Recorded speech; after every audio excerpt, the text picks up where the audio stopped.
अवसर दिया है उसके लिए धन्यवाद। ലോകം അതിൻ്റെ അന്ത്യത്തിലേക്ക് നീങ്ങിക്കൊണ്ടിരിക്കുമ്പോൾ जब संसार उसके अंत की ओर चलते जा रहा है, ദൈവത്തിൻ്റെ ന്യായവിധി വെളിപ്പെടാൻ പോവുകയാണ്. और परमेश्वर का न्याय प्रकट होने जा रहा है। തെസ്സലോനിക്ക ലേഖനത്തിൽ നമ്മളത് വായിക്കുന്നുണ്ട്.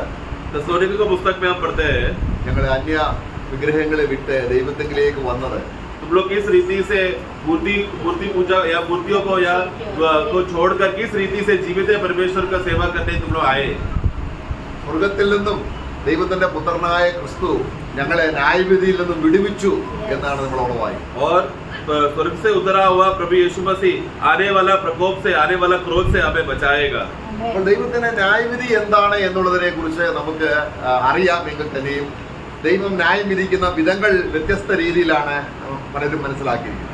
तो परमेश्वर का न्याय के विषय में तो हम लोग सब लोग जानते तो है, फिर भी हम लोग उस विषय में थोड़ा और गहराई से हम लोग अभ्यास उसके करेंगे।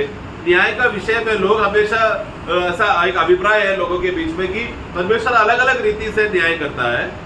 ഒരിക്കൽ മരണവും പിന്നെ ന്യായവിധിയും എന്ന് പറയുമ്പോൾ എല്ലാവരും മരിക്കണമെന്നില്ല, കാരണം ജീവിച്ചിരിക്കുന്നവരെയും യേശു ക്രിസ്തു ന്യായം വിധി. तो अपने इब्रानियों का पुस्तक में हम क्या पढ़ते हैं, एक बार मरना फिर न्याय होना सभी मनुष्य के लिए नियुक्त है करके उस वाक्य को आधार रखकर हम लोग क्या बोलते हैं कि सब मनुष्य मरेंगे करके।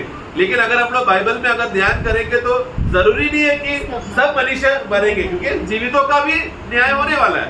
അപ്പം ദൈവത്തിന്റെ ന്യായവിധിയെ കുറിച്ച് ദൈവത്തിന്റെ പരിശുദ്ധാത്മാവ് നമ്മളെ ബോധ്യപ്പെടുത്തുമെന്ന് കർത്താവ് തന്നെ ഭൂമിയിലായിരുന്നപ്പോൾ പറഞ്ഞു. तो परमेश्वर के न्याय के विषय में जब सत्य का आत्मा, जब पवित्र आत्मा आएगा तो वो आत्मा तुमको न्याय के विषय में निरुत्तर करेगा, बोध्य करेगा करके ये बात यीशु ने स्वयं कहा था। അപ്പോൾ യോഹന്നാന്റെ സുവിശേഷം 16 അധ്യായം यूहन्ना का सुसमाचार 16 अध्याय അതിന്റെ 8ാം വാക്യം നമുക്ക് വായിക്കാം. उसका 8 हम पढ़ेंगे। वह आकर संसार को पाप और धार्मिकता और न्याय के विषय में निरुत्तर करेगा। അപ്പം ന്യായവിധിയെ കുറിച്ച് എന്ന് പറയുമ്പോൾ അവിടെ കർത്താവ് ഉദ്ദേശിക്കുന്നത് മനുഷ്യനെ ന്യായം വിധിക്കുന്ന കാര്യമല്ല. तो न्याय के विषय में भी पवित्र आत्मा के निरुत्तर करेगा, बोध्य करेगा। ये वाक्य पढ़कर एक ही रीत को नहीं समझना कि मनुष्य का न्याय के बारे में है करके सिर्फ उसी एक अर्थ को नहीं समझना। ദൈവത്തിന്റെ ഹൃദയത്തിൽ മനുഷ്യനെ പെട്ടെന്ന് ന്യായം വിധിക്കണമെന്നില്ല. परमेश्वर का दिल का चाहत में कभी ऐसा नहीं था मनुष्य को एक ही क्षण में न्याय करके सब बात को खत्म करे। ദൈവം ന്യായം വിധിക്കുന്നത് സാത്താനെയാണ്. परमेश्वर वास्तव में न्याय करने का जब बोलते समय में परमेश्वर का लक्ष्य किसके ओर है, एक ही जीवी है उनके मन में, वो है शैतान।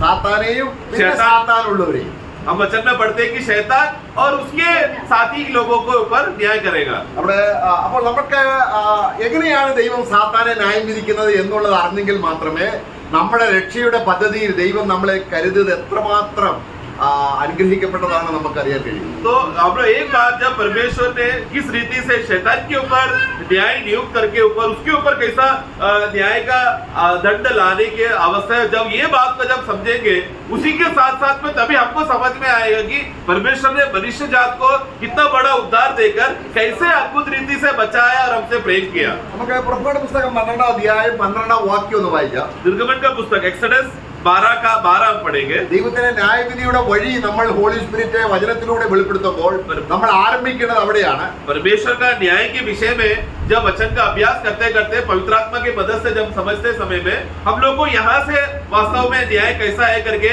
आरंभ करना चाहिए।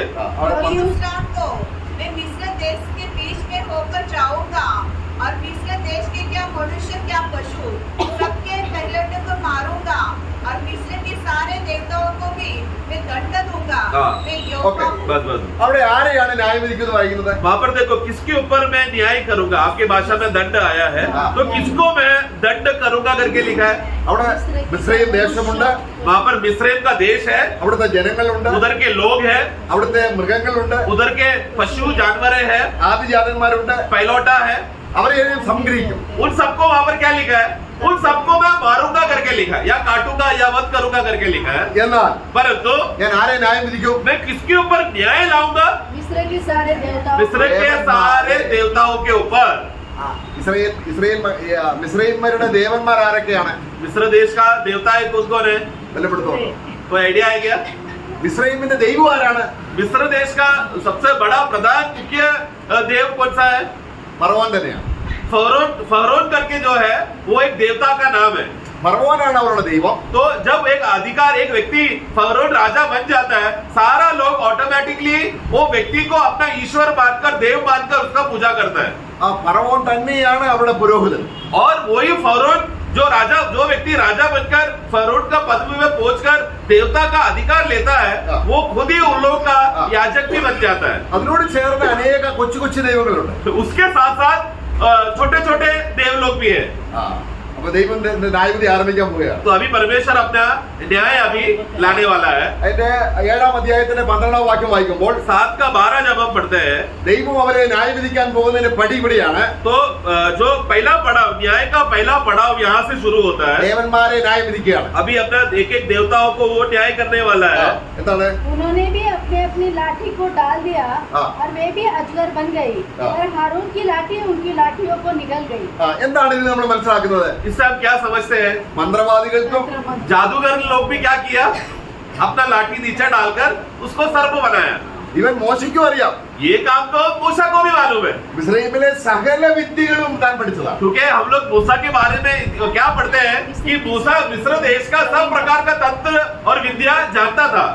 കാരണം ഫറവോൻ ആകുന്ന ആളാണ് ദൈവം, ഫറവോൻ ആകുന്ന ആളാണ് പൂജാരി. അവിടുത്തെ പ്രധാന ആ വ്യക്തിക്ക് എല്ലാ മന്ത്രങ്ങളും അറിയാം. यानी कि क्या? क्योंकि जो अगला फरोन बनने जा रहा है वो कौन है? वो मिस्र देश का सब प्रकार का तर्क विद्या और जादू टोना सब प्रकार का मिस्र देश का सब बातें जानने वाला व्यक्ति जो पुरुष है वो है अगला फरोन बनता है। ദൈവം എന്താണ് ന്യായവിധി എന്ന് പറയുന്നത്? എന്താണ്? तो परमेश्वर कहता है कि मैं अभी यहाँ पर न्याय करने वाला हूँ। तो उसका मतलब क्या है? മോശയുടെ കയ്യിൽ ഒരു വടിയുണ്ട്. मूसा के हाथ में काटी था, അത് ന്യായവിധിയുടെ വടിയാണ്. बोले वो न्याय करने का वो काटी है। ആ മോശ ചെയ്തതുപോലെ അവർ ചെയ്യാൻ നോക്കി. तो मूसा को जैसा उसने किया उसका वैसे ही कॉपी मिस्र देश के जादूगर ने भी किया। അവരുടെ പ്രധാന ദൈവമായ അല്ലെങ്കിൽ അവരുടെ ഫറവോൻ കഴിഞ്ഞുള്ള കുട്ടി ദൈവമായ സർപ്പത്തെ മോശയുടെ സർപ്പം വിഴുങ്ങിക്കളഞ്ഞു, വടി വിഴുങ്ങിക്കളഞ്ഞു. तो वहां पर क्या हो गया? तो वहां पर जब अरोन ने जब वो लाठी नीचे रखकर जब वो सर्प बना और उसके जादूगर ने भी किया तो क्या हो गया? तुरंत अरोन की लाठी, अरोन का जो सर्प ने क्या किया? उनके सर्प को निकल गया। मतलब क्या? सबसे पहला उधर का जो छोटा देवता जो माना जाता है अजगर या सांप को प्रभु का न्याय में उसको निकल गया। ഇത് പറഞ്ഞാൽ मतलब क्या? ദൈവത്തിന്റെ മുൻപാകെ परमेश्वर के सामने ഫറവോന്റെ ആ രാജ്യത്തിലെ फरोन ने अपना जादू के जरिए से जो छोटा देवता बना के रखा था അതിനെ ദൈവം ന്യായം വിധിച്ചു. उसके ऊपर परमेश्वर ने पहला न्याय का पहला पड़ाव शुरू कर दिया। ആ വിഴുങ്ങി എന്ന് പറഞ്ഞ അർത്ഥം എന്താണ്? उसको निकल गया मतलब क्या? न्याय की ഇനി അവനില്ല, ന്യായം വിധിച്ചു. अभी अभी वो देव अभी वो अजगर अभी अस्तित्व में नहीं है। ഇനി ആ കാര്യത്തിൽ अभी उस बात में ആ ദൈവത്തിന്റെ പേരിൽ उस देवता के नाम पे മിസ്രയീമ്യർക്ക് ഒന്നും ചെയ്യാൻ പറ്റില്ല. मिस्र देश को उस देवता के ऊपर अभी आश्रय नहीं कर सकता क्योंकि वो हार गया। ഇനി രണ്ടാമത്തെ അവരുടെ ദൈവമാണ്, अभी दूसरा देवता है या अगला देवता है അടുത്ത ദൈവമാണ് വെള്ളം. पानी। ഞങ്ങൾക്ക് ജീവൻ നിലനിർത്താൻ സഹായിക്കുന്ന നൈൽ നദി എന്ന് പറയുന്നത് അവരുടെ ദേവനാണ്. तो मिस्र देश को सबसे ज्यादा अष्टपुष्ट करके उन लोग का शान जो उनका जो नदी था, जो नाइल नदी, वो नाइल नदी को वो लोग हमेशा पूजा करते थे क्योंकि मिस्र देश का अष्टपुष्ट का कारण था। तो सब लोग उस पे पर पूजा पाठ करके वो नाइल नदी को ही उन लोग ने अपना ईश्वर बना दिया, अपना देव बना दिया। നമ്മുടെ ഭാരതീയ സംസ്കാരത്തിലും ചേർന്നൊരു കാര്യമാണ് വെള്ളം ഒഴുക്കിയ ദേവതയ്ക്ക്. അവിടെ വെള്ളത്തെ ദേവതയായിട്ടാണ് ഇന്ത്യക്കാർ കാണുന്നത്. हम लोग भारत देश में भी एक संस्कार को हम देखते हैं कि मूर्तियों के ऊपर हमेशा पानी डालकर पूजा करते, क्योंकि क्यों? पानी भी एक देवता रीति मानकर मूर्ति के ऊपर डालते हैं पूजा करने के लिए। ദൈവം തന്റെ ജനത്തെ രക്ഷിക്കുന്നതിന് മുൻപ് परंतु परमेश्वर अपने लोगों को बचाने से पहले ആ ദേശത്തിലെ ദേവന്മാരെ ദൈവം ന്യായം വിധിക്കുക. परमेश्वर हमने 12 का 12 में हमने क्या पढ़ा कि मैं ये मिस्र देश का सभी देवता के ऊपर न्याय करूं। तो लोगों को छुड़ाने से पहले एक एक पड़ाव करके एक एक छोटे छोटे देवताओं के ऊपर प्रभु मारकर उनके ऊपर विजय पा रहा है। അവർക്ക് വെള്ളം കൊടുക്കുന്ന, അവർ കുടിക്കാൻ ജീവൻ നൽകുന്ന ദേവൻ ഇപ്പൊ രക്തമായി തീർന്നു. ഇനി അവർക്ക് വെള്ളം കുടിക്കാൻ तो പറ്റും. जिस जिस पानी के जरिए से वो लोग पूरा मिस्र देश उन लोग का जीवन है, औषध है मानकर उस नदी को जो लोग मानकर चलते थे, वो नदी क्या हो गया? लहू बन गया। अभी वो लोग पानी नहीं पी सकते। 7 അധ്യായം 17-18 വാക്യം വായിക്കുമ്പോൾ उसका 7 का 17-18 जब हम पढ़ते हैं, അവർക്ക് വെള്ളമില്ല, अभी वहां पर पानी नहीं है, അവിടെ ദേവൻ മരിച്ചു. क्योंकि जिस जिस देवता के ऊपर उन लोग ने आश्रय करके रखा था वो देवता मर गया। मतलब अभी उसका शक्ति काम नहीं कर रहा है।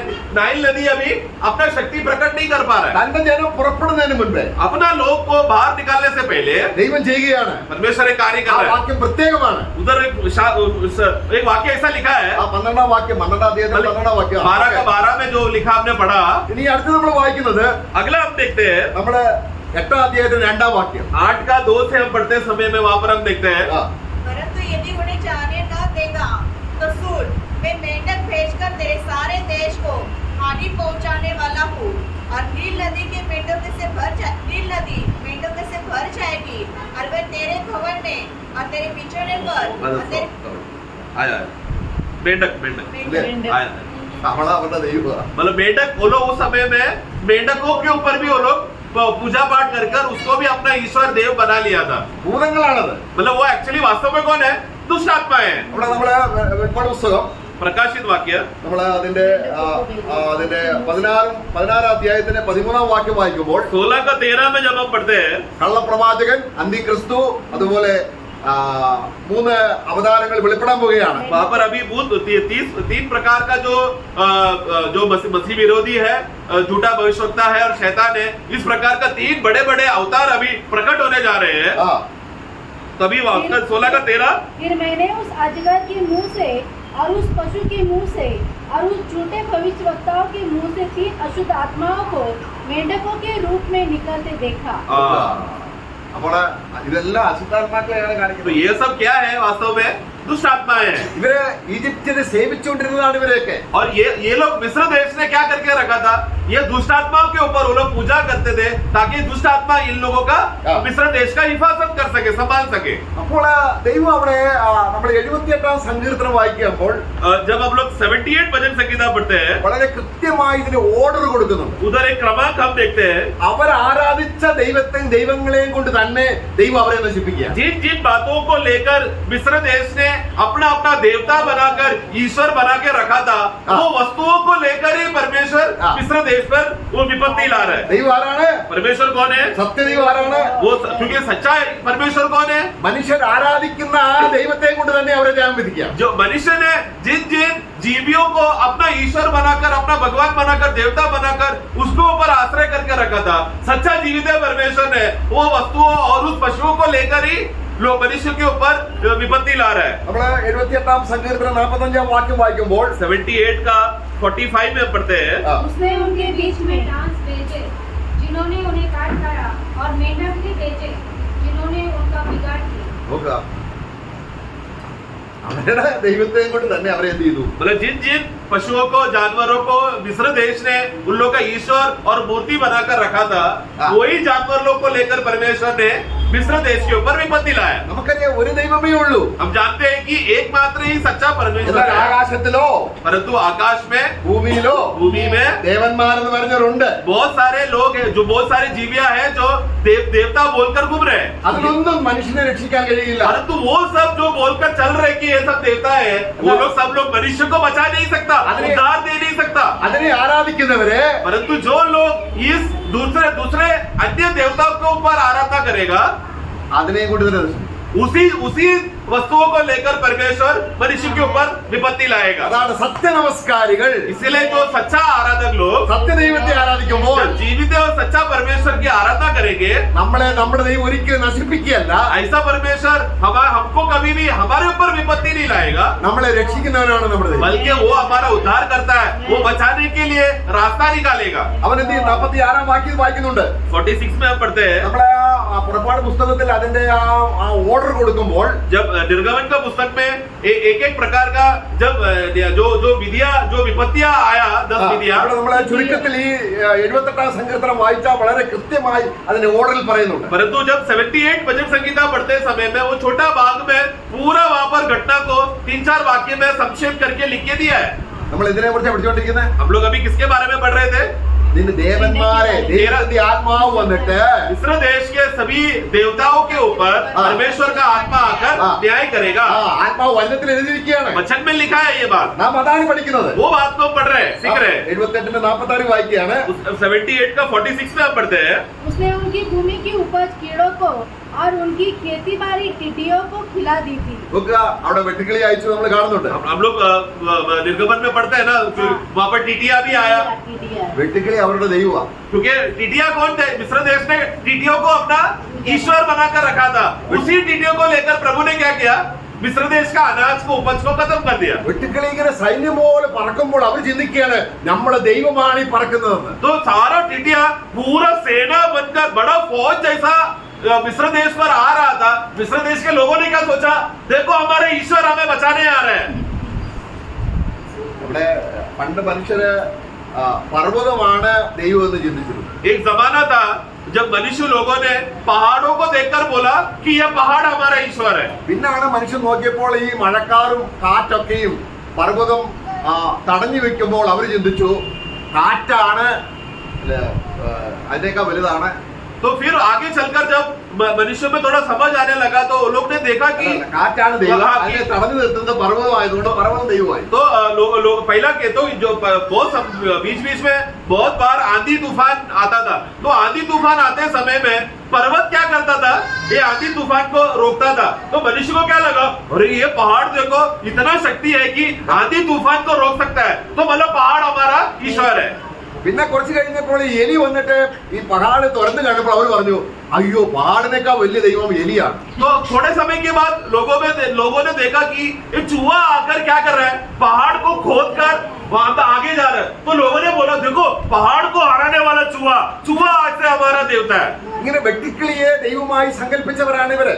इस प्रकार का एक प्रजाति मिस्र देश के लोग हैं जिन्होंने टीटियों में गुण निकालकर बोला टीटिया एक देवता है। അപ്പൊ അവരെ സംരക്ഷിക്കേണ്ട ദൈവം തന്നെ അവരുടെ വിള വന്നിരുന്നത്. तो जिस देवताओं के ऊपर उन लोग ने आश्रय किया, वही देवता ने आकर उन लोग का क्या किया? अनाज को खाकर उनके ऊपर विपत्ति लाया। ദൈവത്തിന്റെ ന്യായവിധിയാണ്. परमेश्वर का न्याय हो रहा है यहाँ पर प्रियो। പിന്നെ നമ്മൾ അടുത്ത വാക്യം 78-47 वही 78 का 48 में हम पढ़ते हैं। അവർ കൽമഴ ഭയങ്കര മഴ പെയ്യുമ്പോൾ जब बारिश गिरते समय में ओले पड़ने लगे അത് ദൈവമാണ് വിധിച്ചത്. तो उन लोग ने क्या किया? सोचा था ओला उनका ईश्वर है। അപ്പൊ ദൈവം എന്ത് ചെയ്തു? परमेश्वर ने क्या किया? അവരുടെ മുന്തിരിവള്ളിയും उनका दाखरस को കാട്ടത്തി വൃക്ഷത്തെയും और उनका जंगली पौधों को, ആലിപ്പഴവും ഒക്കെ ദൈവം എന്ത് ചെയ്തു? वो सबको प्रभु ने क्या किया? उसका 47 पढ़े।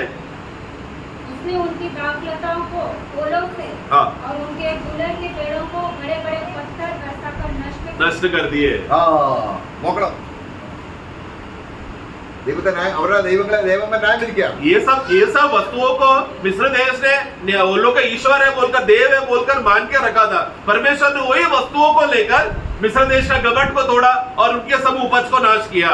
പിന്നെ അവർ കാണുന്ന ഒരു ദൈവമാണ് ഇടിമിന്നൽ തണ്ടർ. അതായത് 78-48 വാക്യത്തിലുണ്ട്. उसका 48 में हम देखते हैं कि बिजली को भी वो लोग 48 पढ़ना। उसने उनके पशुओं को ओलों से और उनके डोरों को बिजलियों से बिजली, हाँ, जो बिजली बरसता है, बिजली को भी वो लोग ने ईश्वर मान के, देवता मान कर रखा था। അതിനെ കൊണ്ട് അവരുടെ കന്നുകാലികളെല്ലാം നശിപ്പിച്ചു. तो उसी बिजली से परमेश्वर ने क्या किया? उनके भेड़ बकरियों को नाश कर दिया। ഇങ്ങനെ 78-50 വായിക്കുകയാണ്. फिर 50 में हम पढ़ते हैं, ദൈവത്തിന്റെ കോപം ചൊരിയുവാൻ ദൈവം ഒരു പാത ഒരുക്കി. परमेश्वर का क्रोध को प्रकट करने के लिए परमेश्वर ने एक रास्ता बनाया। ഇവർ കൊന്നു. पढ़ना, उसने अपने क्रोध का मार्ग खोला अपना क्रोध का एक मार्ग खोला। आगे ഈ ദേവന്മാർക്കൊന്നും അവരുടെ പ്രാണനെ രക്ഷിപ്പാൻ കഴിഞ്ഞില്ല. आगे और उनके प्राणों को मृत्यु से न बचाया। किसने कौन नहीं बचा पाया?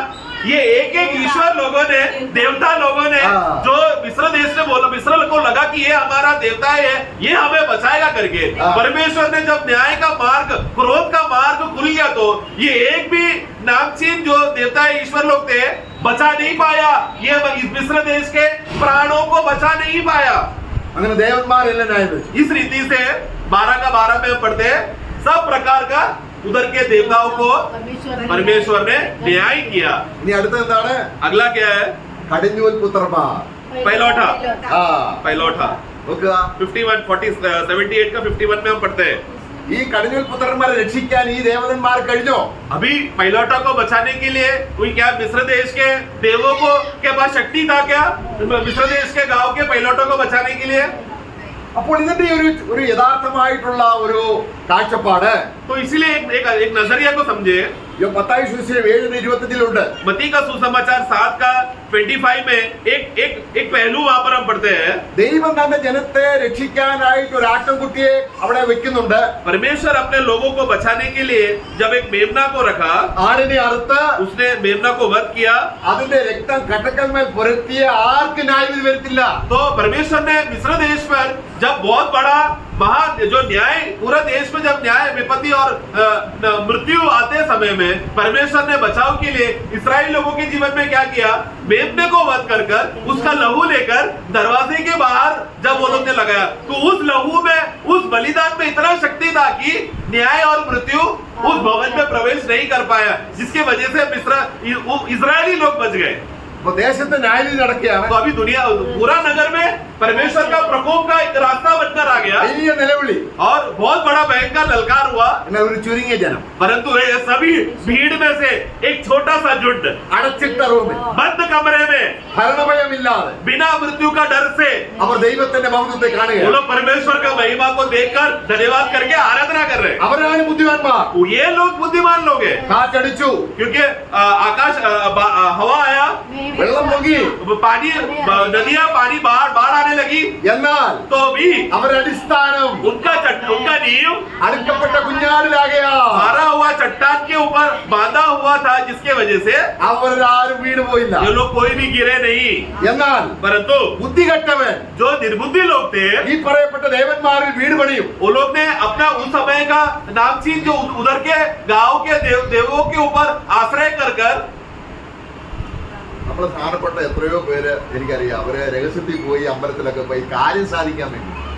मैं बहुत से ऐसे लोगों को जानता हूँ, मसीह का धर्म को वो लोग स्वीकार कर बपतिस्मा लेते हैं और फिर उनका पर्सनल जीवन में कुछ फायदा मिलने के लिए मंदिर में जाकर दंडवत करते हैं। ഗർഭാപസിയുടെ വിഷയം വന്നപ്പോൾ जब घर वापसी का विषय आया, അവർക്ക് നല്ല ജോലി കിട്ടും. तब उन लोगों को बोला कि सरकार ने बोला जो घर वापसी करेगा, मतलब मसीह धर्म छोड़कर हिंदू धर्म में आया तो उनको अच्छा नौकरी मिलेगा। അനേക ദൈവദാസന്മാര് പാസ്റ്റർമാര് കേരളത്തിൽ बहुत तो केरला में बहुत सारे बड़े बड़े प्रभु का दास करके बोलने वाले पास्टर लोग थे, वो लोग ഗർഭാപസിയായി. घर वापसी किया। പുറമേ പാസ്റ്റർമാരാണ്, बाहर से वो लोग कौन थे, पास्टर है, मंडली का अध्यक्ष है करके प्रकट दिखाया, എന്താണ് परंतु क्या हो रहा है प्रियो, എല്ലാം പോഷന്മാരാണ്. सब झूठे लोग। ബുദ്ധിമാനാരാണ്. तो ज्ञानी कौन है, അതെ, ദൈവത്തിന്റെ വൺമഴ ചൊരിഞ്ഞാൽ, जब भले ही बारिश क्यों ना आए, വെള്ളം പൊങ്ങിയാൽ, भले ही बाढ़ क्यों ना आए, അവിടെയാണ് നമ്മൾ കാണുന്നത് इसलिए हम देखते हैं നോഹയുടെ പെട്ടകം नोआ का जहाज को, ദൈവത്തിന്റെ ന്യായവിധിയാണ്. वो जो बारिश आया परमेश्वर का न्याय था। ജനങ്ങളിൽ അന്നത്തെ ജവാന്മാര്, उस समय के जवान लोग, वीर लोग भी തങ്ങളുടെ ദേഹിയെ രക്ഷിക്കാൻ കഴിയാതെ अपना प्राण को बचा नहीं पाए, അലറിക്കഴിയുമ്പോൾ जोर जोर से रो रहे थे, पुकार रहे थे। ഒരു ചെറിയൊരു കുടുംബം, एक छोटा से एक कुटुंब, 8 പേര് 8 लोग ആ പെട്ടകത്തിന്റെ ഉള്ളിൽ സുരക്ഷിതരാണ്. वो जहाज में वो लोग सुरक्षित थे। ക്രിസ്തുവിലാണോ? मसीह में है क्या आप लोग, ക്രിസ്തുവിലാണോ? क्या आप लोग मसीह में है क्या? വിശ്വാസം ശരിയായിരിക്കണം, आपका विश्वास सही रहना चाहिए, ബുദ്ധിമാനായിരിക്കണം. ज्ञानी होना चाहिए। अब നീ ക്രിസ്തുവിലാണെങ്കിൽ अगर हम मसीह में है तो ദൈവത്തിന്റെ ഒരു തുള്ളി ന്യായവിധി പോലും നമ്മുടെ മേൽ വരില്ല. परमेश्वर का न्याय का एक बूंद भी हमारे ऊपर उसका कार्य प्रबल नहीं हो सकता, അത് പുത്രൻ അനുഭവിച്ചു കഴിഞ്ഞു. क्योंकि हमारे ऊपर आने वाला सब प्रकार का न्याय को यीशु मसीह ने अपने सीने में ले लिया। 78 സങ്കീർത്തനം 52 വാക്യത്തിൽ വായിക്കുകയാണ്. 78 भजन संगीत का 52 में हम पढ़ते हैं, ഇതാ, ന്യായവിധി ഏൽക്കാത്തൊരു ജനം, देखो एक ऐसा प्रकार का लोग जिसके ऊपर कोई भी न्याय नहीं, അവർക്ക് വേണ്ടി ഒരു ആട്ടുകുട്ടി ന്യായവിധി ഏറ്റു.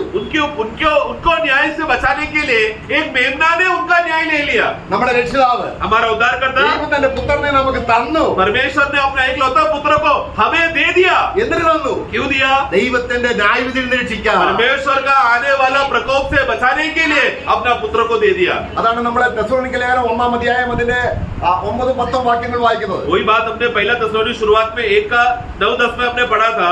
क्योंकि वे आप ही हमारे विषय में बताते हैं हाँ। कि तुम्हारे पास हमारा आना कैसा हुआ और तुम कैसे मूर्तों से परमेश्वर की ओर फिरे, ताकि जीवित और सच्चे परमेश्वर की सेवा करो और उसके पुत्र के स्वर्ग पर से आने की बात जोते रहो, जिसे उसने मरे हुए में से जिलाया, अर्थात यीशु की, जो हमें आने वाली प्रकोप से बचाता है। आने वाले प्रकोप से बचाता है। ഇപ്പോൾ ഒരു കാര്യം ശേഷിക്കുക. अभी भी एक बात बाकी है। സാത്താനെ ന്യായം വിധിച്ചോ, ഫറവോനെ ന്യായം വിധിച്ചോ. फरोन और शैतान को न्याय किया क्या? ഇല്ല, കണക്കാണ്. വിധി പ്രസ്താവിച്ചു. वह उसके ऊपर न्याय का जो विधि है वो विधि का प्रस्ताव हो चुका है, हम लोग आगे परंतु वो न्याय का दंड जो सजा भुगतना है वो अभी भी बाकी है। ആ നമ്മള് 78 സങ്കീർത്തനം 52 വാക്യം 78 भजन संहिता का 58 में ഈ ദേവന്മാരെ എല്ലാം ന്യായം വിധിച്ച് അവൻ എന്ത് ചെയ്തു? തന്റെ ജനത്തെ ആടുകളെ പോലെ പുറപ്പെടുവിച്ചു. उसने अपने इस प्रकार के सभी देवताओं को जो जो मिस्र देश के थे वो लोग सबको न्याय कर कर अपने लोगों को बिन्ना के समान उसने बचाकर उन लोगों को सुरक्षित ले आया। 53 വാക്യത്തിൽ വരുമ്പോൾ 53 में हम पढ़ते हैं, ഇവിടെയാണ് यहाँ पर है അന്ത്യമായിട്ട് अंतिम रीति से ദൈവത്തിന്റെ വിധി ഫറവോന്റെ മേൽ വരുന്നത്. परमेश्वर का जो न्याय का जो विधि था अंतिम पूर्ण रीति से अभी फरोन के ऊपर आ रहा है। ഫറവോനും സൈന്യവും ജനങ്ങളെ രക്ഷപ്പെട്ടെന്ന് അറിഞ്ഞപ്പോൾ കുറെ രഥമായിട്ട് പോയില്ലേ? तो जब फरोन को जब ने उसने देखा कि मिस्र जो इजरायली लोग हैं वो लोग देश से छोड़कर चले गए, तो वो लोग गुस्से में आकर फरोन और उसके सेना इस्राएल के पीछे रथ लेकर उनको वापस पकड़ने के लिए गए। അവിടെ 78 53 उसका 78 का 53 में हम पढ़ते हैं, അവർ ഫറവോന് ഭയം അവർക്കുണ്ടായില്ല. तो ये लोगों को फरोन का डर नहीं था। അവിടെ വായിക്കുന്ന എങ്ങനെയാണ്? അവൻ അവരെ നിർഭയമായി നടത്തുകയാൽ. നോക്കുക, 58-53 पढ़े। वे उसके चलाने से बेखट के चले हाँ। और उनको कुछ भय न हुआ। देखो कुछ भय नहीं हुआ। हाँ। किसका भय? फरोन और उसका सेना आ रहा है हाँ। बोलकर अभी हम क्या होगा करके वो भय पूर्ण रीति से हटाने का कार्य प्रभु ने किया। ഇവിടെ നമ്മള് അവിടെ അവര് സ്ത്രീകളും കുഞ്ഞുങ്ങളൊക്കെ കരുതുന്നുണ്ട്. हम लोग मिस्र निर्गमन का पुस्तक में पढ़ते हैं कि स्त्रियां और बच्चे डर गए, रोने लगे, विपत्ति किया, ये सब लिखा है वो सही है, എന്നാൽ ഇവിടെ പറയുകയാണ്, परंतु यहाँ पर विषय यहाँ पर प्रभु क्या बताना चाहता है? ശത്രുക്കളെ സമുദ്രം മൂടിക്കളഞ്ഞു. वो जो सेना और शत्रु जो पकड़ने आ रहा था समुद्र ने उसको डुबा दिया, नाश कर दिया। അപ്പൊ സകല ദേവന്മാരെ വിധിച്ചോ? तब क्या हो गया? सब प्रकार का देवताओं को न्याय हो गया। അവിടെ നമ്മൾ 14 അധ്യായം 30 വാക്യത്തിൽ വായിക്കുമ്പോൾ निर्गमन का पुस्तक 14 का 30 में हम पढ़ते हैं, एक्सोडस 14:30। इस प्रकार यहोवा ने उन दिनों दिन इस्राएलियों को मिस्र की बस से छुड़ाया और इस्राएलियों ने मिस्र को समुद्र के तट पर मरे पड़े हुए देखा। നോക്കുക, അവരുടെ ശത്രുക്കള് उनका शत्रु लोगों को കടലിൽ ചത്ത് കിടക്കുന്നത് ഇവര് കണ്ടു. समुद्र के ऊपर वो लोग ने मिस्र देश का शव को, मतलब सब लोग समुद्र में मर चुका है ऐसा शव को देखकर वो लोग ने देखा अपने आंखों से। കണ്ടോ? देखा क्या? കണ്ടോ? देखा क्या? मिस्र के लोग बह रहे हैं, पानी के ऊपर बह रहे हैं, देखा ना? നമ്മൾ കണ്ടോ? हमने देखा क्या? വിശ്വാസം. हम लोग कैसे देखा? विश्वास के द्वारा। 15 അധ്യായത്തിൽ ആരാധന വരുന്നത് അവിടെയാണ്. इसलिए 15 अध्याय में आराधना शुरू होता है। फिर ഫറവോനെയും സൈന്യത്തെയും ചങ്ങടിൽ നശിപ്പിച്ചവനെ ഞങ്ങൾ ആരാധിക്കുന്നു. നോക്കുക, हम लोग फरोन जिस ईश्वर ने फरोन और उसके सेना को हरा दिया उस परमेश्वर का हम आराधना करते हैं बोलकर वहां पर 15 अध्याय से आराधना शुरू हो रहा है। നമ്മൾ എന്തിനാ ആരാധിക്കുന്നത്? हम लोग क्यों आराधना करते हैं प्रियो? ഈ വീണ്ടെടുപ്പിന്റെ യാഥാർത്ഥ്യം കൂടാതെ സാത്താനെയും സൈന്യത്തെയും ന്യായം വിധിച്ചു എന്ന് കാണാതെ ചുമ്മാതെ ദൈവത്തെ സ്തോത്രം പറഞ്ഞാൽ ആരാധനയാകുന്നത് എങ്ങനെയാണ്? प्रियो, हम इसलिए आराधना का बेस हमें समझना है। परमेश्वर ने जो शत्रु था हमारा, उस शत्रु से किस रीति से बचाया, शैतान को और उसके दुष्ट आत्मा सेनाओं को प्रभु ने हराकर हमें विजय दे दिया है करके ये बात को देखे बगैर प्रभु धन्यवाद, यीशु धन्यवाद, ऐसा धन्यवाद बोलने से कुछ फायदा नहीं। जब तक शत्रु हार गए करके देखा नहीं तो आराधना नहीं हो सकता। ശത്രു വരുന്നു, शत्रु आ रहा है, ഞങ്ങൾ നിന്നെ ആരാധിക്കാം. चलो आओ हम लोग आराधना करते हैं നീ ഞങ്ങളെ രക്ഷിക്കണം. और फिर ये ईश्वर तू हमें बचाओ। അത് വ്യർത്ഥാരാധന, वो झूठा आराधना है, അവിശ്വാസമാണ്. वो अविश्वास है। മിസ്രയീമിനോട് കർത്താവ് അവരോട് മിസ്രയീമിൽ വെച്ച് ദൈവത്തെ ആരാധിക്കാൻ പറഞ്ഞില്ല. इसके लिए हम देखते हैं कि प्रभु ने खास रीति से जब इजरायली लोग मिस्र देश में थे, तुम लोग मिस्र देश में रुककर आराधना करो करके ऐसा आज्ञा परमेश्वर ने नहीं दिया। കാരണം ആരാധിക്കണമെങ്കിൽ क्योंकि आराधना करना है तो ഈ ശത്രുവിനെ ന്യായം വിധി ശവം പൊങ്ങി കിടക്കുന്ന കാണണം. क्योंकि शत्रु है सब प्रकार लोग हर जाकर उनका शव तैरते हुए लोग देखना है और देखने के बाद विजय का गीत बाहर निकलेगा। നമ്മുടെ കർത്തൃമേശയിൽ എന്താണ് हम ചെയ്യുന്നത്? लोग प्रभु में इसमें क्या करते हैं प्रियो? കർത്താവേ, നീ ജയിച്ചവനാണ്. ये प्रभु तू जीत गया। ഓ, നമ്മുടെ ആരാധന എത്ര ശ്രേഷ്ഠമാണ്. इसलिए प्रियो हमारा आराधना सबसे श्रेष्ठ है प्रियो। ഇത് നിശ്ചയമില്ലാതെയല്ല, परंतु बिना भरोसा मतलब ऐसी कोई डाउट करके शंका में रहकर आराधना कर रहे हैं, वैसा नहीं होना है। വ്യക്തമായി ആരാധിക്കല്ല. मतलब व्यर्थ रीति से अंधाधुन चलो अभी ऐसा पास्टर ने बोला चलो करते हैं बोलकर बिना बोधियों में ऐसा नहीं। സത്യ ദൈവത്തെ, सत्य परमेश्वर को സത്യാത്മാവ് सत्य आत्मा के द्वारा നമ്മൾ ഹൃദയത്തിൽ കണ്ട് हम लोग हृदय में विश्वास से हम देखकर അവന്റെ സ്നേഹം ഹൃദയത്തിലെത്തി. उनका प्रेम हमारे हृदय में है, पहुंच चुका है हमारे हृदय में। ഇനി നമുക്ക് പുതിയ നിയമത്തിലേക്ക് വരാം. अभी नए नियम में हम देखते हैं, കർത്താവ് പറയുകയാണ്, प्रभु कहता है ഇനി നമ്മൾ ഈ യാഥാർത്ഥ്യം നമ്മൾ മനസ്സിൽ കാണണം. ये तत्वों को ध्यान में रखते हुए मिस्र देश का तत्वों को देखकर ആദ്യം നമ്മൾ കാണണം. पहले उसको पहले हम देखे। നമ്മൾ ചിന്തിക്കുക ആദ്യം ദൈവം നമ്മളെ പിടിച്ചേക്ക് തീക്കാത്തിടാൻ പോവാണ്. हम लोगों को क्या लगता है परमेश्वर सीधा न्याय करेगा, मतलब हम लोग को उठाकर सीधा आग में डाल देगा। ദൈവം ന്യായം വിധിക്കുന്ന ആരെയാണ്? परंतु हमें जानना है परमेश्वर ने पहले किसको ऊपर न्याय का दंड किया? കർത്താവ് നമുക്ക് दुष्ट आत्माओं के ऊपर। യോഹന്നാന്റെ സുവിശേഷം 12 അധ്യായം यूहन्ना का सुसमाचार 12 अध्याय അതിന്റെ 31 വാക്യം വായിക്കാം. उसका 31 हम पढ़ते हैं। अब इस संसार का न्याय होता है, अब इस संसार का सरदार निकल दिया जाएगा। അവിടെ നോക്കുക, അവിടെ ഒരു പദമുണ്ട്, ഇപ്പോൾ ഈ ലോകത്തിന് ന്യായവിധിയാകുന്നു. देखो वहां पर शब्द शुरुआत में क्या लिखा है? अभी संसार का न्याय होता है। പക്ഷെ നമ്മൾ നോക്കുമ്പോൾ परंतु जब हम देखते हैं എടാ, ഈ ലോകം ഭയങ്കര പുഷ്ടി പ്രാപിച്ചു വരികയാണ്. संसार अभी क्या हो रहा है? हष्ट पुष्ट हो रहा है, बलवंत हो रहा है और प्रबल हो रहा है। 2000 വർഷങ്ങൾക്ക് മുമ്പ് 2000 साल पहले കർത്താവ് ഇത് പറഞ്ഞപ്പോൾ यीशु ने जब ये बात कहा ഷാങ്ഹായ് പട്ടണമില്ല, तभी शंघाई चाइना का बड़ा नगर नहीं था, പാരീസ് ഇല്ല, पेरिस नहीं था, ബോംബെ ഇല്ല. बॉम्बे जैसा बड़ा प्रधान शहर नहीं था। പക്ഷെ കർത്താവ് പറയുകയാണ്, प्रभु कहता है ഞാൻ ന്യായം വിധിച്ചു ലോകം. मैं संसार के ऊपर न्याय करता हूँ। പക്ഷെ അതിനുശേഷമായി ബിൽഡിംഗ് ഒക്കെ വരുന്നു. परंतु ऐसा शब्द बोला, उसके बाद 2000 साल बाद मुंबई बड़ा हो गया, चाइना बड़ा हो गया, पेरिस बड़ा हो गया, सब विकास करके बड़ा बड़ा नगर शहर बन रहे हैं। ഒരു അവിശ്വാസിക്ക് एक अविश्वासी के लिए യേശു പറഞ്ഞ വാക്കിന് വിലയില്ല. ഇതെന്ത് യേശു- ഞങ്ങൾ ഇന്ന് പുരോഗമിക്കുന്നു. यीशु का ये शब्द जब एक अविश्वासी पढ़ता है वो क्या करता है? वो तो ठट्टा उड़ाकर क्या बोल रहा है? यीशु का बात में क्या बात है? हम देखो कितना प्रभावशाली होकर प्रबल होकर हम जी रहे हैं। ഈ ലോകത്തിന്റെ പ്രഭുവിനെ इस जगत का ईश्वर को കാസ്റ്റ് ഔട്ട് എന്നാണ്. मैं उसको बाहर निकाला हूँ, ऐसा ഇത് शब्द പറഞ്ഞതാണ് है। मतलब कहाँ पर बाहर फेंक दिया? കാസ്റ്റ് ഔട്ട് എന്ന് പറഞ്ഞാൽ मैंने उसको बाहर उसको धक्का मार के बाहर फेंक दिया। मतलब क्या? അത് കർത്താവിന്റെ വിധിയാണ്. मतलब वो परमेश्वर का न्याय का विधि है। ഇനി അത് നടപ്പിൽ വരുന്നത് എപ്പോഴാണ്? अभी एक बार न्याय का वो हुक्म का आज्ञा दे दिया है, वो पूर्तिकरण कब होगा? അത് വെളിപ്പാട് പുസ്തകം 20 അധ്യായത്തിലാണ്. प्रकाशित का पुस्तक 20वां अध्याय में हम पढ़ते हैं। അവിടെയും പറയുന്നത് കാസ്റ്റ് ഔട്ട് എന്നാണ്. वहां पर भी यही शब्द लिखा है कि उसको बाहर ढकेल दिया, बाहर डाल दिया। ആ अंग्रेजी बाइबल में वैसा लिखा ആ, है। അവിടെ ഒരാള് रेवलेशन 20 Revelation chapter 20 verse 10. 20 का 10 पढ़े। उनका भड़काने वाला शैतान हाँ। आग और गंधक की उस झील में हाँ। जिसमें वो पशु और झूठा भविष्यवक्ता भी होगा हाँ। डाल दिया हाँ डाल दिया, देखो डाल दिया, അതോ डाल दिया। तो डाल मतलब एक जगह से उठाकर दूसरे जगह पे डाल दिया उसको। ന്യായവിധി എപ്പോൾ നടന്നു? न्याय कब हुआ? കർത്താവ് ക്രൂശിൽ പോയി. परमेश्वर ने जब क्रूस पर जाकर वो तभी न्याय का विधि का आज्ञा प्रस्ताव किया कि अभी क्या होने वाला है? अभी इस जगत का ईश्वर का न्याय का विधि का आज्ञा बोला जा रहा है। तो तभी आप क्रूस में प्रभु जब न्याय मरते समय में वो क्या हो रहा है? न्याय का विधि का आज्ञा को ऐलान किया। കർത്താവിന്റെ വാക്കിന് വിലയുണ്ടോ? परमेश्वर का वचन पर कोई कीमत है क्या? ഇനി നമ്മൾ സാത്താനെ ഭയപ്പെടണോ? अभी शैतान से हमें डरना है क्या?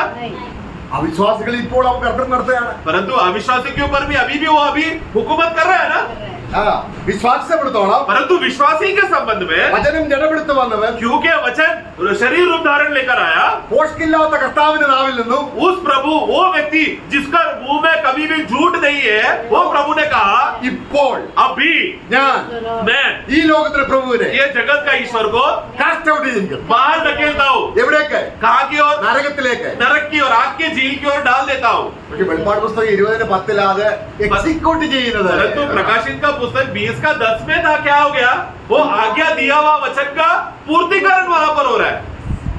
സാത്താനെ നരകത്തിൽ ഇട്ട് കഴിഞ്ഞിട്ടേ നിങ്ങൾ ഇത് വിശ്വസിക്കത്തുള്ളെങ്കിൽ अगर आप लोग शैतान नरक में डाल दिया पहुंचने के बाद ही आप यीशु पे अगर विश्वास करोगे तो പിന്നെ അത് കണ്ട് വിശ്വസിക്കല്ലേ. फिर तो ऐसा है तो फिर आप देख के विश्वास कर रहे हो ना।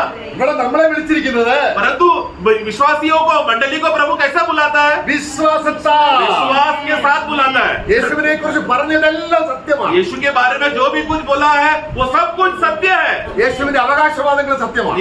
यीशु ने बोला हुआ जो भी जो वचन का हुक्म और आज्ञा जो प्रभु ने ऐलान किया वो सब सत्य है। സത്യമായി. और ये बात को हमें सत्य से विश्वास करना है। നമ്മൾ കണ്ടോ? हमने देखा क्या? സാത്താനെ ന്യായം വിധിച്ചത് കണ്ടോ? शैतान के ऊपर न्याय हो चुका, न्याय आका आगे आ चुका है करके देखा गया हमने? പക്ഷെ വിശ്വാസം हमने देखा नहीं तो भी हम लोग विश्वास से हम समझकर मानते हैं कि वो बात सत्य है। ഇവിടെയാണ് കർത്താവ് സാത്താനെ ന്യായം വിധിച്ചത്. और परमेश्वर यीशु ने कहा पर शैतान को न्याय किया അല്ല, ക്രൂശിലേക്ക് പോകുന്നതിന് മുൻപ്. क्रूज के बोलने से पहले प्रभु बोल रहे हैं ना। अभी यूहन्ना 12 में क्या कहा? 12:31 में क्रूज पर बोल रहे हैं क्या? अभी इस जगत का ईश्वर मतलब वो क्रूज में जाने से पहले ही प्रभु क्या कर रहा है? न्याय का ऐलान कर रहा है। ആ ക്രൂശിൽ അവൻ ന്യായം വിധിച്ചത് ആരെയാണ്? क्रूज में उसने किसका न्याय किया? നമ്മളെ, हमारा पुराना मनुष्यत्व को। താൻ വീണ്ടെടുക്കുന്നവരെ. मतलब जिन जिन लोगों को प्रभु उद्धार कर कर मूल नाम देकर छुटकारा देने वाले लोग थे उनके उसका पुराना मनुष्यत्व को प्रभु ने क्रूज पर न्याय किया। യോഹന്നാൻ 12:32 വാക്യം. यूहन्ना 12:32 ഞാനോ ഭൂമിയിൽ നിന്ന് ഉയർത്തപ്പെട്ടാൽ जब मैं और मैं यदि पृथ्वी पर से ऊंचे पर चढ़ाया जाऊंगा, जब मैं पृथ्वी पर में से ऊंचा को मैं जब मैं चढ़ाया जाऊंगा मतलब कलवरी क्रूज पहाड़ में जब प्रभु को चढ़ाकर टंगाया था तब सबको अपने पास तब सभी लोगों को मैं अपने ओर खींचूंगा। അതിന് ആരാണത്? वो कौन है? താൻ രക്ഷിക്കാൻ ഉദ്ദേശിക്കുന്ന തന്റെ ജനത്തെ. प्रभु ने जिन जिन लोगों को उद्धार देने के लिए प्रभु का हृदय में जो चाहत रखा था वो सभी लोगों को प्रभु ने क्रूज में क्या किया? हम सबको चुंबक की और आकर्षण करके मैग्नेट के जैसा खींचा। എത്രയോ പോഷത്വമാണ് യേശു കർത്താവിന്റെ ശരീരത്തിലേക്ക് സാത്താനെ കൊണ്ടുവന്ന് ദൈവം ന്യായം വിധിച്ചെന്നുള്ളത്. कुछ लोग ऐसा गलत उपदेश सिखाते हैं कि क्रूज के दिन में ये परमेश्वर ने शैतान को यीशु का शरीर में डाला और फिर यीशु को न्याय किया करके ऐसा एक झूठा उपदेश सिखाते हैं। അങ്ങനെയാണെങ്കിൽ ऐसा नहीं है। ऐसा है तो ഭൂമിയിൽ നിന്ന് ഉയർത്തപ്പെട്ടാൽ എന്നുള്ളത് ഇവിടെ മാത്രമല്ല കർത്താവ് പറയുന്നത്. तो भूमि में से जब मैं ऊंचे पर जब मैं चढ़ाया जाऊंगा ऐसा सिर्फ इधर नहीं कहा है। ഉയർത്തപ്പെട്ടാൽ സ്വർഗത്തിലേക്ക് പോയി എന്നുള്ള ഉയർത്തപ്പെടലിനെ കുറിച്ചല്ല. हिंदी में बराबर है। जब मैं ऊंचाई पर जब मैं चढ़ाया जाऊंगा टंगाया जाऊंगा। അവിടെ നമ്മുടെ 3-ാം അധ്യായം 14-ാം വാക്യം. 3:14 पढ़ेंगे यूहन्ना। और जिस रीति से मूसा ने जंगल में सांप को ऊंचे पर चढ़ाया, यस उसी रीति से अवश्य है अवश्य है कि मनुष्य का पुत्र भी ऊंचे पर ऊंचे पर चढ़ाया जाए। करेक्ट। उसका मतलब क्या है? എന്നാണ് അർത്ഥം? मतलब क्या है? അവിടെ എന്താ ആരെ രക്ഷിച്ചത്? वहां पर किसको बचाया? അവങ്കിലേക്ക് നോക്കുന്നവർ. जो कोई भी उसकी ओर देखा तो अगला वाक्य ताकि जो कोई उस पर विश्वास करे हाँ वह अनंत जीवन पाए। हाँ मैं ആ ഉയർത്തപ്പെട്ട ക്രിസ്തുവിൽ പാപമില്ല. मतलब ऊंचा चढ़ाया जाने वाला उस यीशु की ओर जो भी देखेगा वो बच जाएगा। तो जब यीशु को जब चढ़ाया जा रहा था यीशु में तभी कुछ भी प्रकार का पाप नहीं है। പിച്ചള സർപ്പം കൊണ്ടുണ്ടാക്കാണ് പറഞ്ഞത്. तब क्योंकि मूसा को प्रभु ने क्या कहा था? पित्तल का लेकर एक सर्प का रूप बनाना। അതിന്റെ അർത്ഥം എന്താണ്? उसका मतलब क्या है? കർത്താവ് സാത്താനെ ന്യായം വിധിച്ചിട്ടാണ് ക്രൂശിലേക്ക് പോകുന്നത്. मतलब क्या कर रहा है? यीशु मसीह शैतान को न्याय का विधि करके फिर प्रभु क्रूस में जा रहा है। എന്ന് പറഞ്ഞാൽ मतलब क्या? നിന്റെ സ്ഥാനം നരകമാണെന്ന് വിധിച്ചിട്ടാണ് ക്രൂശിൽ പോയി നമ്മളെ അവന്റെ ശരീരത്തിലേക്ക് ചേർത്തത്. हे शैतान तेरा स्थान नरक है करके ऐसा विधि प्रस्थान करके प्रभु कलवरी क्रूस की ओर गया ताकि जो कोई भी शैतान के चंगुल में फंसे हुए थे उन लोग सबको छुटकारा देने के लिए वो प्रभु क्रूस का कार्य के द्वारा हमें बचाया। അപ്പൊ കർത്താവ് മരിച്ചപ്പോൾ तो जब प्रभु जब मरा നമ്മൾ എവിടെയായിരുന്നു? तब हम कहाँ पर थे? ക്രിസ്തുവിലായിരുന്നു. हमें खींचा ना प्रभु ने। तो प्रभु मरा तो हम भी प्रभु में थे। Praise the Lord. आमेन। അങ്ങനെ അവനോട് കൂടെ നമ്മൾ മരിച്ചു, इस रीति से हम उसके साथ मरा, അവനോട് കൂടെ ഉയർത്തു. उसके साथ जिलाया गया। സാത്താൻ ശക്തിക്ക് ഒന്നും ചെയ്യാൻ കഴിയില്ല, കാരണം എല്ലാത്തിനും ദൈവം ന്യായം വിധിച്ചിരിക്കുന്നു. शैतान और उसका फौज को कुछ भी कर नहीं पाया क्योंकि परमेश्वर ने उनके ऊपर क्रूस में चढ़ने से पहले ही विधि का न्याय डाल दिया। അതാണ് കർത്താവ് പറഞ്ഞത്. इसलिए प्रभु कहता है 16:11 യോഹന്നാ 16:11 ആത്മാവ് നമുക്കത് വെളിപ്പെടുത്തുമ്പോൾ, आत्मा जब हमको प्रकट कराएगा, ആത്മാവ് വരുമ്പോൾ जब आत्मा आएगा ഈ ലോകത്തിലെ പ്രഭു ये जगत का ईश्वर വിധിക്കപ്പെട്ടിരിക്കൊണ്ട് 11 पढ़े न्याय के विषय में हाँ इसलिए कि हाँ संसार का सरदार दोषी ठहराया गया है। देखो मतलब दोषी ठहराया मतलब न्याय का हुक्म का आज्ञा उसके ऊपर डाला गया है। ये यीशु क्रूस में जाने से पहले ये बात बोल रहा है प्रभु। मतलब न्याय क्या है? ये जगत का ईश्वर के ऊपर न्याय का दंड का विधि का लेखा उसके ऊपर आ चुका है। ഇപ്പൊ സാത്താൻ ഉണ്ടോ ഇവിടെ? अभी शैतान है क्या? ഉണ്ട്. है ഇവിടെ ഉണ്ട്. इधर ही, നമ്മളെ തൊടാൻ വരുന്നില്ല. परंतु हमें छुएगा नहीं। നമ്മളെന്താ പറയുന്നത്? हम लोग क्या बोल रहे हैं? യേശു പറഞ്ഞ പോലെ പറയണം. जैसा यीशु ने कहा वैसा कहना है। അവൻ നമ്മുടെ അടുക്കലേക്ക് വരും. जब वो हमारे पास आएगा പറയണം. तब बोलना है എന്റെ കർത്താവ് मेरा प्रभु ने നിന്നെ നരകത്തിൽ വിട്ടിരിക്കുക. तेरे ऊपर नरक का विधि डाल दिया है। Praise the Lord. Praise the Lord. അതാണ് ജയാളികൾ. वो इस प्रकार के घोषणा करने वाले लोग हैं हाँ। विजय लोग। ആരാണ് അവര്? विजय लोगों ने തങ്ങളുടെ സാക്ഷ്യവചന നിമിത്തവും. वो लोग जैसे प्रकाशित वाक्य में अपना गवाही के निमित्त അവിടെ നമ്മള് റെവലേഷൻ 12:11 വായിക്കുകയാണ്. 12 का 11 में हम पढ़ते हैं रेवलेशन। वे मेमने के लहू के कारण मेमने लहू के कारण और अपनी गवाही के वचन के कारण उसका जयवंत हुए। ആരാണ്? कौन है वो लोग? ജയാളികൾ. जयवंत लोग, विजय लोग। ആരെയാണ് ജയിക്കുന്നത്? किसके ऊपर विजय पा रहे हैं? സാത്താൻ. शैतान के ऊपर। നമ്മൾ 1 യോഹന്നാനെ വായിക്കുന്നുണ്ട്. पहला यूहन्ना में हम पढ़ते हैं। നമ്മൾ അതിന്റെ 1-ാം അധ്യായത്തിന്റെ അവസാന ഭാഗങ്ങളിൽ വരുമ്പോൾ पहला यूहन्ना पहला अध्याय का आखिरी भागों में हम इस रीति से पढ़ते हैं। യവനക്കാരോട് പറയുകയാണ്, जवानों को से कहता है ദൈവത്തിന്റെ വചനം നിങ്ങൾ വസിക്കിയാൽ क्योंकि परमेश्वर का वचन तुम में बसा हुआ है, നിങ്ങൾ ദുഷ്ടനെ ജയിച്ചിരിക്കുന്നു. तुम लोग दुष्ट के ऊपर तुम लोग ने विजय प्राप्त किया है। ദൈവത്തിന്റെ വചനം ശരിക്കും നമ്മൾ സ്വീകരിക്കണം. पहला यूहन्ना 2 का 13। हाँ यस 14 का आखिरी भाग में करेक्ट। और तुमने उस दुष्ट पर जय पाई है। जय भाई है, मतलब ये हो चुका है। അവർ വചനത്തിൽ ശക്തന്മാരാണ്. तो जवान लोग कौन है? वास्तव में वचन पर एकदम शक्त और प्रबल होकर बढ़ रहे हैं लोग। നമ്മൾ ചിന്തിക്കുകയുണ്ടായി, हमने पहला सोचा था നമ്മുടെ ശരീരത്തിലുള്ള യൗവനത്തെ കുറിച്ചല്ല. हमारा ये बात पहले भी आप लोग को बताया है, हमारा शरीर का जवानी का बात नहीं है यहाँ पर। ഹൃദയത്തിൽ हमारा हृदय ക്രിസ്തുവിന്റെ ജീവൻ मसीह का जीवन आने की वजह से ശക്തിയോടെ വാഴുകയാണ്. हम लोग को मसीह का जवानी मिल गया है, जिस पर मसीह का सामर्थ्य हम लोग वीरता के साथ जी रहे हैं। മരണം നമ്മളിൽ വാണതുപോലെ एक समय था जब मृत्यु हमारे ऊपर विजय था, ക്രിസ്തുവിന്റെ ജീവൻ परंतु मसीह का जीवन आया, നിത്യജീവനായി अनंत काल का जीवन आया। നമ്മളിൽ വാഴുകയാണ്. अभी हमारे ऊपर, हमारे अंदर, विश्वासियों के अंदर, नया जन्म पाए हुए लोगों के अंदर अनंत काल का जीवन राज कर रहा है। കർത്താവിന് ന്യായപ്രമാണമായിട്ടുള്ള ചില കാര്യങ്ങൾ ക്രൂശിൽ നീക്കേണ്ടതുണ്ട്. നമുക്കെതിരെ ഇരുന്ന എഴുത്ത്, വിധി, ചട്ടങ്ങൾ, അധികാരങ്ങളെ ഒക്കെയും കർത്താവ് ആയുധവർഗം വെപ്പിച്ചു. അത് പഴയ നിയമത്തിൽ നമ്മുടെ ന്യായപ്രമാണത്തോടുള്ള ബന്ധത്തിൽ ചില കാര്യങ്ങളുണ്ട്. നമുക്കെതിരെ പാപം ചെയ്തവൻ മരിക്കണം. ആ വിധി കർത്താവ് മാറ്റി എഴുതി അതെല്ലാം ക്രൂശിൽ ആണിയടിച്ചു. प्रभु को जब क्रूस में मरते समय में हमें बचाना है, केवल उतना ही नहीं, लेकिन हमारे खिलाफ लिखा हुआ कुछ विधियां थी जो हमारे खिलाफ बात कर हमें दबाकर हमें नरक की ओर खींचने का कुछ बातें थी। और पुराने नियम का व्यवस्था, विधियां, पाप का मजदूरी मृत्यु है, ये सब बातों का विधियां जब हमारे खिलाफ था, उस सबको हराने के लिए प्रभु को क्या करना पड़ा? क्रूस पर वो जाकर मरा, ताकि हमारे खिलाफ का विधियों को वो हटाकर एक नया विधि ला सके। അപ്പൊ സാത്താൻ ഇപ്പൊ എവിടെയാണ്? शैतान अभी कहां पर है? സാത്താന് ന്യായവിധി കീഴേ, കർത്താവിന്റെ കാലിന് കീഴെയാണെങ്കിൽ നമ്മുടെയും കാലിന് കീഴെയാണ്. शैतान जैसा अभी यीशु मसीह के पैर के नीचे है और हम मसीह में होने की वजह से शैतान हमारे पैर के नीचे है। നമ്മുടെ റോമലേഖനം 15 അധ്യായത്തിലുണ്ട്, സാത്താനെ വേഗം നിങ്ങളുടെ കാലിന് ചവിട്ടിൽ കർത്താവ് അത് വെച്ചിട്ട് ആൾക്കാർ ചിന്തിക്കുകയാണ് ഇതുവരെയും സാത്താനെ ന്യായം വെച്ചിട്ടില്ല. तो हम लोग रोमियो का 15 में हम पढ़ते हैं कि यीशु मसीह के नाम में तुरंत शैतान को अपने पैरों में कुचल दिया जाएगा करके, तो वो पढ़कर लोगों को लगता है कि अभी तक हुआ नहीं है करके। അത് നരകത്തിലിടുന്ന കാര്യമാണ്.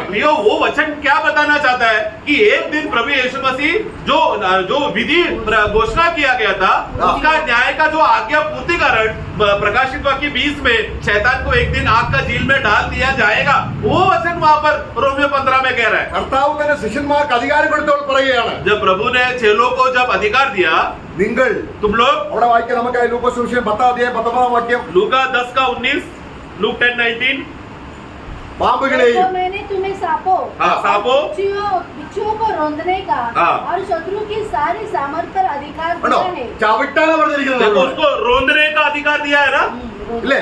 मतलब उसके ऊपर पैर मारकर उसको रोन देना का अधिकार दिया है। കർത്താവ് ഈ രണ്ട് പേരുമായിട്ട് പോയി चेले लोग दो करके गए അധികാരം കൊടുത്തു. और सबको चेलों को अधिकार दिया അവർ സന്തോഷിച്ച് വരികയാണ്. और फिर वो लोग आनंद करके वापस आ रहे। അപ്പൊ കർത്താവ് പറയാണ്, तब प्रभु कहता है ഞാൻ കണ്ടു मैंने देखा സാത്താൻ മിന്നൽ പോലെ കാലൊക്കെ വീണു. शैतान क्या हुआ, बिजली के मुआफिक स्वर्ग से भूमि की ओर गिरा करके मैंने देखा। ഞാൻ കണ്ടു. ये मैंने देख लिया എന്റെ അധികാരത്തിലാണ്. क्योंकि तुम लोग किसके नाम पर किया, मेरे नाम के अधिकार पे किया। പക്ഷെ നിങ്ങളുടെ അധികാരത്തിലാണ് നിങ്ങൾ ചിന്തിക്കരുത്. पर तुम लोग घमंडी होकर नहीं सोचना, देखो मैंने जब बोला यीशु के नाम में तो मेरे बोली में शक्ति है करके ऐसा खुद का बोली पर घमंड नहीं करना। ഭൂതങ്ങളെ എല്ലാം കാൽക്കൽ വീണു. तुम लोग अरे यीशु आपका नाम में दुष्टात्मा भी गिर गए। പക്ഷെ നമ്മൾ സന്തോഷിക്കുന്ന ഏത് വിധത്തിലാണ്? तो ये सब बातों को देखकर हमें खुशी मनाना है क्या? हमारा असली आनंद किसमें है? हमारे नाम स्वर्ग हमारा नाम स्वर्ग में लिखा गया। मैं കാരണം നമ്മൾ ആരാണ്? क्योंकि हम लोग कौन है प्रियो? ഈ ന്യായവിധിയിൽ നിന്ന് രക്ഷപ്പെട്ടവരാണ്. हम लोग ये न्याय का विधि से और जो आगे चलने वाला पड़ाव से सब बातों से छुटकारा पाकर बचकर ऊपर की ओर खड़े रहने वाले लोग हैं। ദൈവം എന്തിനെയൊക്കെ ന്യായം വിധിച്ചു എന്ന് കണ്ടുകൊണ്ട് കണ്ടവരാണ്. परमेश्वर ने जिन जिन बातों के ऊपर न्याय का विधि का आज्ञा जो दिया है वो सब चीजों को प्रभु ने देख लिया है। അവിടെ നമ്മൾ കണ്ടു हमने देखा മിസ്രൈമില് मिस्र को, അവിടെ ദേശത്തിലെ മൃഗങ്ങളെ, उधर के देश के पशुओं को, അവിടുത്തെ ജനത്തെ, उधर के लोगों को അവിടുത്തെ ദേവന്മാരെ. और उनके उधर के देवों को। ഇത് കർത്താവ് നിവർത്തിച്ചു. ये सब बातों में यीशु मसीह में पूरा हो गया। യേശു ലോകത്തെ ന്യായം വിധിച്ചു. यीशु ने संसार पर न्याय किया, ഇല്ലേ? है ना? आमेन। വരാൻ പോവാ. अभी मतलब उसका आज्ञा आ चुका है, हाँ। दंड का पूर्तिकरण आना बाकी है। ഇതാണ് വിശ്വാസം. तो ये हमारे विषय में ये विश्वास है। आमेन। അപ്പോൾ അവൻ വന്നിട്ട് फिर वो आएगा ന്യായവിധിയെ കുറിച്ച് और पवित्र आत्मा जब वो आएगा, सत्य का आत्मा आएगा, हाँ। न्याय के विषय में हमें निरुत्तर करेगा। നമുക്ക് ബോധം വരും. हमें बोध एहसास लाएगा, हमारे अंदर समझ देगा कि ऐसा होने वाला है करके हाँ। ये बातें हमको समझाएगा। നമ്മൾ ഒരു പാപി എന്ന നിലയിൽ നമ്മുടെ ഈ ന്യായവിധി കഴിഞ്ഞു. और हम लोग एक समय में पापी थे, तो पापी होने के वजह से जो न्याय का आज्ञा था ना हमारे ऊपर, वो आज्ञा भी पूरा हो गया। अभी हमारे ऊपर न्याय का आज्ञा नहीं है, പക്ഷെ നമ്മളെ ന്യായം വിധിക്കുന്നതിന് മുമ്പ് परंतु हमारे ऊपर न्याय को करने से पहले ദൈവം സാത്താനെ ന്യായം വിധിക്കണം. परमेश्वर पहला यीशु ने क्या किया, जैसा मिस्र देश में इस्राएल लोगों को बचाने से पहले उधर के ईश्वरों और देवताओं के ऊपर न्याय किया, उसी रीति से हमें बचाने के लिए हमारे ऊपर हुकूमत करने वाला शैतान जो जगत का ईश्वर है उसके ऊपर न्याय का विधि का बोली कर दिया। Praise the Lord. हमें നമ്മളാരാണ്? हम लोग कौन है प्रियो? ഇനിയിപ്പം സാത്താന്റെ കർത്താവ് ന്യായം വിധിച്ചോണ്ട് ഇനി സാത്താനെ കർത്താവ് ഒരു ദൂതനെ, പാവപ്പെട്ട ദൂതനെ വിട്ട് പോയി ചങ്ങലിട്ടോണ്ട് പറയാം. 20 അധ്യായം 1000 ആണ്ട് രാജ്യം ഭരിക്കുന്നതിന് മുമ്പ് കർത്താവ് പറയാണ്, ഒരു ദൂതനെ നീ പോയി അവരെ എന്ത് ചെയ്യണം? जब क्योंकि अभी शैतान के ऊपर विधि आ चुका है, इसलिए उसके पास ज्यादा प्रबल और शक्ति नहीं है। इसीलिए प्रकाशित वाक्य 20 में हम पढ़ते हैं कि एक साधारण स्वर्गदूत ने आकर जंजीर लेकर शैतान को पकड़कर अखाद कुंड में उसको डालने का आ गया। तो उतना शैतान कमजोर हो गया है। എന്താണ് कारण क्या है? हमारे प्रभु ने उसको ആ ക്രിസ്തുവിന്റെ ഒരു വാക്കാണ്. क्योंकि प्रभु ने क्रूस में वो शब्द बोला कि तेरे मतलब वो विधि का लेखा उसके ऊपर आ गया है। നോക്കുക, സകലവും വാക്കാണ് നിർമ്മിച്ചവൻ. यीशु कौन है? सब कुछ अपने शब्दों से बोलकर अस्तित्व में लाया हुआ वो सर्वशक्तिमान प्रभु। ഒന്നുമില്ലായ്മയിൽ जब कुछ भी नहीं था എല്ലാം ഉളവാകട്ടെ. तब सब कुछ आ गया। ആ വാക്ക് वो शब्द वो बोली में से പരസ്യമായി പറയുകയാണ്, सबके सामने प्रभु ने कहा, ഇപ്പോൾ अभी ഞാൻ സാത്താനെ मैं शैतान को കാസ്റ്റ് ഔട്ട്. बाहर करता हूँ। വിശ്വസിക്കുന്നുണ്ടോ? क्या आप लोग विश्वास करते हैं उस वचन को? എന്നിട്ടാണ് उसके बाद प्रभु നമ്മുടെ വിധി हमारा विधि हमारे ऊपर लिखा हुआ लिखा पट्टी യേശു ശരീരത്തിലേക്ക്. यीशु ने अपने ऊपर ले लिया। Praise the Lord. मैं നാം എത്രമാത്രം അവനെ സ്തുതിക്കണം. इसके लिए प्रिय हमें कितना अधिक हमें प्रभु का धन्यवाद देना चाहिए। ഇന്ന് ലോകം അഭിമുഖീകരിക്കുന്ന ഏക പ്രശ്നം आज दुनिया सबसे बड़ा जो तकलीफ को जो परेशान को जो दुनिया सामना कर रहा है അത് മരണമല്ല, वो मृत्यु नहीं है, ന്യായവിധിയാണ്. बल्कि न्याय। उस दिन न्याय के दिन में जब सब लोग खड़े रहकर आने वाला वो एक सबसे बड़ा दुख का दुविधा रहेगा लोगों के ऊपर। സകല മാനവജാതിയും सभी मनुष्य जाति ഏത് മതസ്ഥരും कोई भी प्रकार का धर्म का क्यों ना हो, സുപ്രീം കോടതിയിലെ ജഡ്ജിമാരും सुप्रीम कोर्ट का जज भी യേശു ക്രിസ്തുവിന്റെ കൽപ്പനയുടെ മുമ്പിൽ यीशु मसीह का आज्ञा के सामने അവർ നരകത്തിലേക്ക് वो लोग नरक में धकेला जाएगा। സാത്താനും കൂട്ടർക്കും ഒരുക്കിയിരിക്കുന്ന സ്ഥലത്തേക്ക് ആദ്യം അവരെ വിട്ടു. तो शैतान और उसके झुंड के लिए तैयार किया हुआ आग का झील में पापियों को भी डाला जाएगा, लेकिन पहले शैतान और उसका झुंड को डाला जाएगा। ഏത് സഭയിൽ പോയാലും आप कोई भी मंडली में जाओ, എത്ര പേര് കൃപാവരങ്ങളുണ്ടെന്ന് പറഞ്ഞാൽ कितना भी बड़ा आत्मा का वरदान है बोला तो भी, ഈ ന്യായവിധിയിൽ രക്ഷപ്പെട്ടില്ല എങ്കിൽ अगर आप ये न्याय का आज्ञा का हुक्म से बचा नहीं है तो ഒന്ന് ചിന്തിച്ചു നോക്ക്. जरा सोचो, സ്വസ്ഥതയുണ്ടോ? आपके पास शांति रहेगा क्या? സമാധാനമുണ്ടോ? शांति रहेगा क्या? विश्राम रहेगा क्या? എന്തിനാണ് നമ്മുടെ ജീവിതത്തിന്റെ അർത്ഥം എന്താണ്? हमारा फिर जीवन का उद्देश्य क्या है प्रियो? मकसद क्या है प्रियो? ഈ ലോകം മുഴുവൻ നേടിയിട്ടും अगर एक मनुष्य पूरा संसार को भी कमा लिया तो आत्मा നിനക്ക് നിന്റെ സ്വന്തം പ്രാണനെ രക്ഷിക്കാൻ കഴിയും. परंतु तू अपना प्राण को बचा नहीं पाएगा। എന്നാൽ परंतु യേശുക്രിസ്തു यीशु ने, അവനാണ് उन्होंने നമ്മുടെ ദേഹിക്ക് വേണ്ടി കഷ്ടമാണ്. हमारा प्राण को बचाने का कष्ट वेदना यीशु ने सहा। യേശു രക്ഷിതാവ് എന്ന് പറയുമ്പോൾ यीशु के विषय में जब हम बोलते हैं कि तू उद्धार करता है, उसका मतलब ഏതെല്ലാം അർത്ഥത്തിലാണ് നമ്മുടെ ഹൃദയം പരിശുദ്ധാത്മാവ് കൊണ്ടുപോകുന്നത്. तो वो उद्धार करता मतलब किन किन बातों से प्रभु ने मुझे उद्धार दिया करके पवित्र आत्मा तुरंत हमको समझाएगा, ये क्षेत्रों में से तुझे उद्धार मिला। ഈ ലോകത്തിന്റെ പ്രഭു എന്ന് ദൈവം കർത്താവ് പറഞ്ഞ ആ സാത്താനെ ചവിട്ടാൻ നമുക്ക് അധികാരമുണ്ട്. मतलब जैसा यीशु ने कहा कि ये जगत का ईश्वर के ऊपर का न्याय विधि हो चुका है करके, वो विधि के वजह से हमको अधिकार मिला है शैतान को रोकने के लिए। കാരണം നമ്മള് ആരാണ്? क्योंकि हम लोग कौन है? തന്റെ ജനത്തെ प्रभु ने अपने लोगों को, ആട്ടിൻകൂട്ടത്തെ പോലെ प्रभु वो है जो अपने लोगों को न्याय का दंड से बचाकर एक चरवाह के माफिक सारे मेमनाओं को बचाने के लिए रास्ता खोल कर रखा है। न्याय की विधियों के बीच में से बचाने वाला हमारा चरवाह। ഞാൻ തെറ്റിയുള്ള നാടുകളായിരുന്നു. हम लोग एक समय में भटके हुए भेड़ों के समान थे, എന്നാൽ നമ്മുടെ പ്രാണന്റെ ഇടയന്റെ അടുക്കിലേക്ക് परंतु हमें पहला पत्रोस 2 का आखिरी वाक्य, हम लोग उस प्रभु के पास आए हैं, हम उस चरवाह के पास आए हैं जो हमारा प्राणों को बचाता है। നമ്മുടെ പ്രാണനൊരു കർത്താവുണ്ട്. हमारा प्राण का एक प्रभु है प्रियो। അവനെ ആ അർത്ഥത്തിൽ നമ്മൾ ബഹുമാനിക്കണം. पढ़ना उसका पहला पत्रोस 2 का 25। क्योंकि तुम पहले भटके हुए भेड़ों के समान थे, हाँ। पर अब अपने प्राणों के रखवाले हाँ। और अध्यक्ष के पास लौट आए। हमारा प्राण का प्रभु कौन है प्रियो? प्रभु यीशु मसीह। उस रखवाले के पास हम आए हैं। യഹോവയുടെ ഇടയനാവും. यहोवा मेरा चरवाहा है। ഓ, എത്ര വലിയ അനുഗ്രഹമാണ്. कितना बड़ा आशीष है ना നാം प्रियो? എത്ര സുരക്ഷിതരാണ്. हम कितना सुरक्षित है प्रियो? നമ്മളെ അവൻ നടത്തുകയാണ്. वो हमें चलाता है। നമ്മളെ പിൻപറ്റുവാൻ സാത്താൻ കഴിയുകയില്ല. हम लोग वो हमें चलाते समय में शैतान हमें पीछे से आकर मार नहीं सकता, क्योंकि यीशु हमारे साथ है। നാം ഇന്ന് പരിശുദ്ധാത്മാവിൽ സൂക്ഷിക്കപ്പെടുകയാണ്. आज हम लोग पवित्र आत्मा में सुरक्षित रीति से संभाले गए हैं। സ്വർഗത്തിൽ സൂക്ഷിച്ചിരിക്കുന്ന स्वर्ग में हमारे लिए संभाला हुआ ക്ഷയം വാട്ടം മാലിന്യം എന്നില്ലാത്ത ഉത്തമ സമ്പത്തിന് വേണ്ടി നമ്മളെ പരിശുദ്ധാത്മാവിൽ സൂക്ഷിച്ചു. एक ऐसा अजर मिराज जो कभी नाश नहीं होता, जो कभी पुराना नहीं होता, ऐसा मिराज में परमेश्वर का सामर्थ्य संभाले रखा हुआ, ताकि जो नया जन्म पाए हुए लोगों को मिलने वाला है, ये नया जन्म पाए हुए लोगों के ऊपर पवित्र आत्मा का सुरक्षता का कवच उनके ऊपर है। എന്റെ ജനം എന്റെ കയ്യിലാണ്. प्रभु कहता है मेरे लोग मेरे हाथ में, ദുഷ്ടൻ എന്റെ കയ്യിൽ നിന്ന് പഠിച്ചെടുക്കാൻ കഴിയുകയില്ല. कोई भी दुष्ट आकर मेरे हाथों से मेरे लोगों को छीन नहीं सकता। ഇത്രയും സുരക്ഷിതരായ ഒരു ജനം. इतना सुरक्षित लोग। നമ്മൾ പറയണം हमें क्या कहना है? ന്യായവിധി എന്താണ്? न्याय क्या है? ആരോട് പറയണം? हमें किसको कहना है? സാത്താനോട് പറയണം. शैतान को बोलना है। ഓ പ്രൈസ് ദി ലോർഡ്. मैं ഇങ്ങനെ ഒരു ജനത്തെ ദൈവം സമ്പാദിച്ചു. इस प्रकार के लोगों को प्रभु ने कमाया।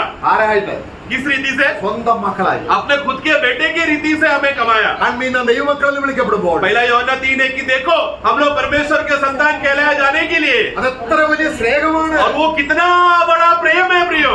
നോക്കണം, നമുക്കുള്ള അധികാരം ശക്തി എന്നാൽ എത്ര ശ്രേഷ്ഠമാണ്. हमारे ऊपर किया हुआ अधिकार और सामर्थ्य और प्रेम कितना बड़ा श्रेष्ठ है जो प्रभु ने हमारे ऊपर उंडेला है। നിങ്ങളുടെ ഹൃദയത്തിന്റെ അകക്കണ്ണത് തുറന്ന് इसके लिए तुम्हारा हृदय की आंखों का जो मन की आंखों को तुम लोग खोलो ഇതൊന്ന് കാണണം. और ये बातों को देखो। Praise the Lord. मैं അല്ലാതെ प्रभु हम सबको सहायता करें।